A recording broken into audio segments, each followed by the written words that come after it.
Hello, welcome to Flutterbug Auto. Today I'm talking about Gear.Club Unlimited 2, or is it Gear.Club? I never know how to pronounce things like this. It's the Gamecom all over again.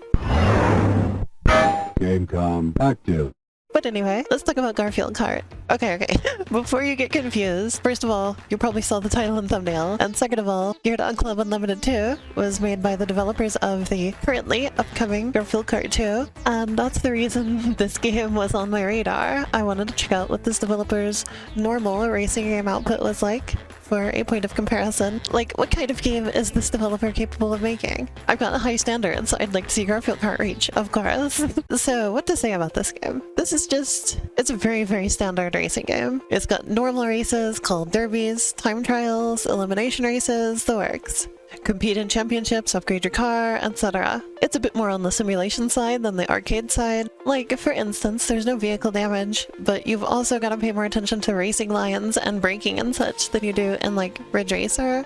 And on that note, can I take a moment to say, I think it's funny how anything less than, like, iRacing tends to go indiscriminately into the arcade racing genre, which leads to the arcade racing genre encompassing such a wide range of games as to be essentially meaningless. It's funny because if you're an arcade racer fan like me, a game like this feels more like a sim racer, but if you're into sim racing, then you're going to put this game into the arcade racing category. There does exist the term simcade, which helps, I think, and of course, when you start trying to categorize things into genres, there's always going to be some messiness to it. You're never going to comfortably fit everything into a couple of categories.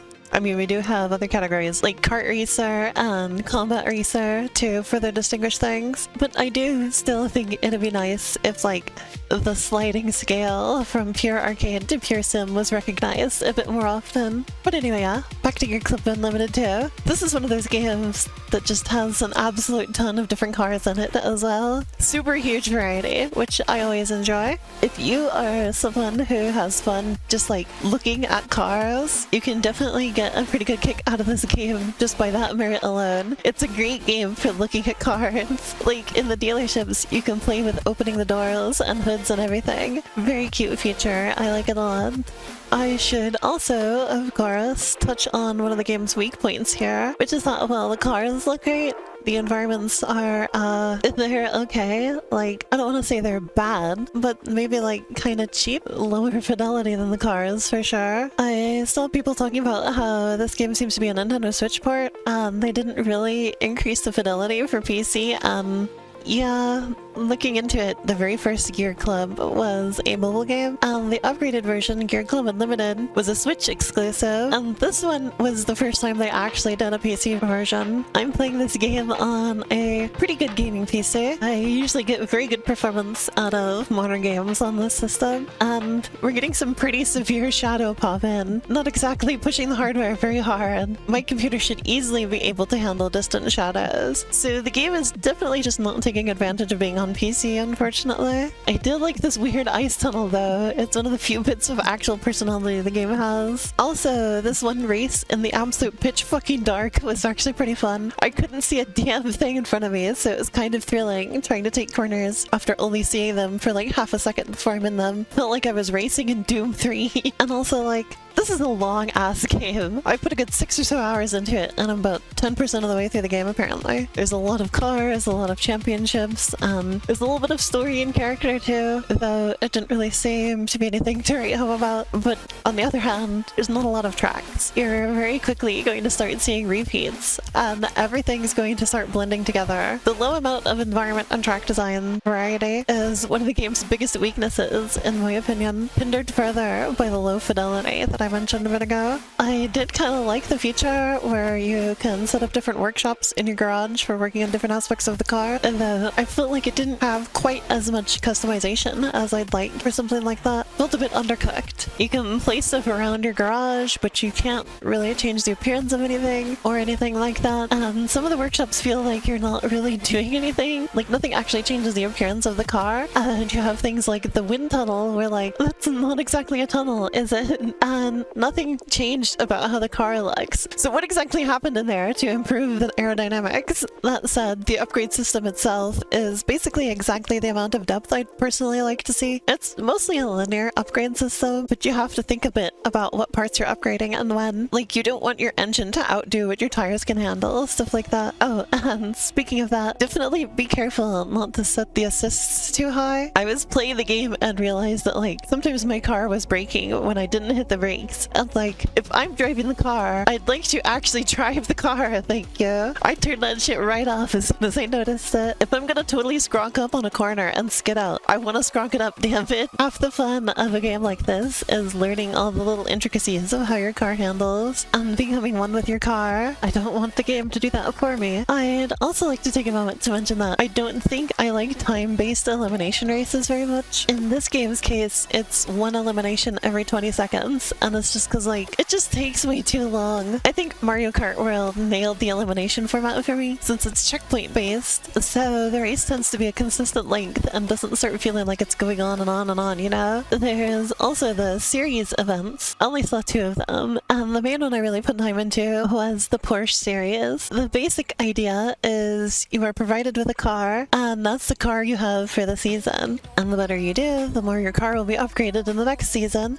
and so on and so forth until you win. And then you move on to the next championship, lather, rinse, and repeat. And for me, it's like, that goes firmly into the territory I dislike the most in racing games. I hate when racing games are more about grinding for a better car than they are about skill. I like it best when the cars are all on the same level as each other and it's just about skill, and or the better cars come at a steady, controllable rate, and that's how parity is maintained despite the cars getting better and faster over time. I'll talk about this more in my upcoming PlayStation Ridge Racer video, but Ridge Racer Type 4 I think has the best format for me personally that I've ever experienced in a racing game. The way that game flows is just perfection, and most of this game flows pretty well too. As I mentioned, I enjoy the upgrade system and everything, but in this part, it's more my least favorite way for a racing game to flow. You can get some leads even when you have the starting shitty car, because the CPU players tend to be really careful on corners, so if you can manage to be a little bit more crazy than them, you can start raking up distance. Though also, in this mode, you can't restart any races, so if you make a mistake, you just gotta live with it. So it does have a nice little bit of extra stakes, at least. And once your car gets fully upgraded, you'll just obliterate everyone, basically, because now, not only can you take the corners faster than they can, but you can just keep up the pace with the best cars in the race. And that is until the next championship, where you get a new car, which is even more outclassed than it was before. I feel like Sisyphus. And like, the game keeps dangling the new car that you'll get at the end as a reward in front of you, like jingle jangle dingle dangle. You want the new car, don't you? Look at the new car you're gonna get. It's okay that you have to play with this shitty car and come in 10th every race, because eventually you'll get this new car, right? Jingle jangle. And it's like, no, actually, I do not want it that bad, actually. I will go spend my time playing something else, thank you. I guess if you don't mind the grinding so much, the added stakes could make for a fun time. I don't know, for me though, it's a pass. I did love the part though, where there's an option for, would you like to go admire the Porsche? Yes, I would like to go admire it, thank you. That's what I'm telling you though. If you like to look at cars, this is the game for you. And I also found the Endurance series. I didn't really get into that one, but in that one, you're the one who buys the cars for it, instead of just being provided one. So that does make it feel just a tad bit more interesting. But still, for me, no thank you on the grinding. So that's really my summary of Gear.Club, or Gear.Club Unlimited 2. I had a pretty fun time with it. I didn't hate the game. I just struggle to praise it for anything in particular, you know? It doesn't have a lot of its own personality going on. And I think for me personally, I would tend to pick a game with more personality over this one, you know? There's a million games out there where I can get good driving. So for me, for a racing game to really stand out, it needs more than just feeling like a competent racer. It needs to have a little bit of extra sauce on top of feeling good to play. Though of course, on the other hand, that's not exactly very scathing on behalf of Gear.Club Unlimited 2, you know? I don't really particularly have anything bad to say about it, other than I didn't like how the Porsche series worked. But some people might like that, you know? So the best I can say is it's a perfectly average game, and you may have a good time with it if it looks like something you'd enjoy. So what does all this mean for Garfield Kart 2? Well, It means probably the best we can expect is a competent racing game with not much special going for it aside from that, which does sound about exactly like what Garfield Kart Furious Racing was like. So they're right on the money for the series, I guess. The worst we can expect is Smurf Kart, because they also made that one. We've got some actual footage of the game now too, so we can at least say it doesn't look on the level of Smurf Kart. There's personality here, you know? As I mentioned when the game was first revealed, the art style is not too bad, but like, in the end, I'm sorry. The game is not going to be anything special. I don't think it's even going to be quite as advanced as Gear.Club, despite the developers being capable of it. I am absolutely still gonna cover it on the channel though, don't worry.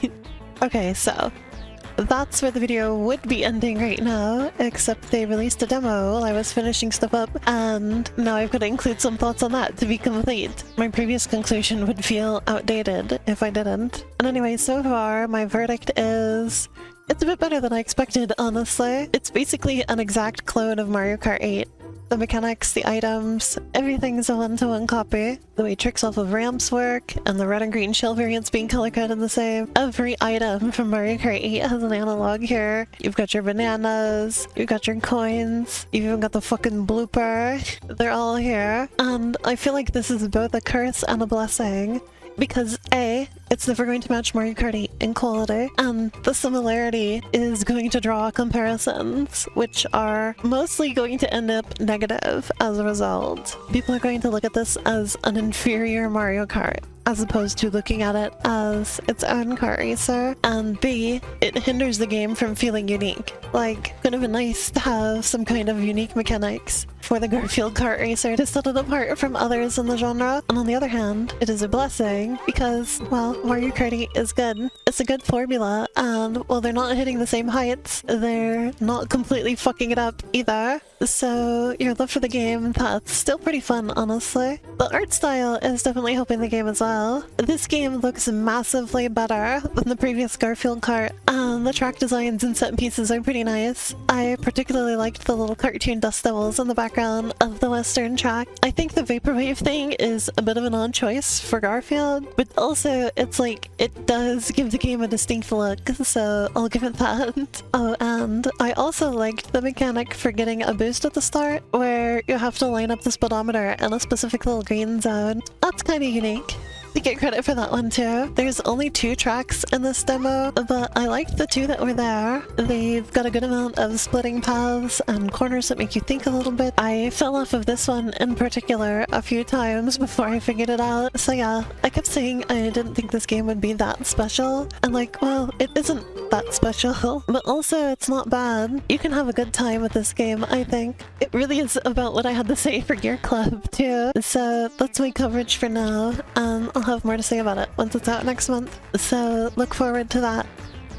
And I still can't end the video there, because while I was working on it, they also announced a sequel to this game. They're making a Gear.Club Unlimited 3, and I don't even know how this game is different from the previous one. It has a new publisher. The previous one was done by Microids, and this is being done by an entirely different publisher. The same developer though, of course. The only thing that's different that I know is that there's a CGI man in this one, or at least in the trailer. So, I don't know. Obviously there's things that I would like to see improved, like the environment designs looking a little nicer, but otherwise I'm sure this is just going to be more of the same, you know? Like, it's just going to be an alright racing game. So I don't even know if I'm going to play or cover this game, but I also figured I should mention it for completeness sake. So yeah, that's the video. Hope you all enjoyed, and I'll be back with more racing and car game content in the near future. See you soon!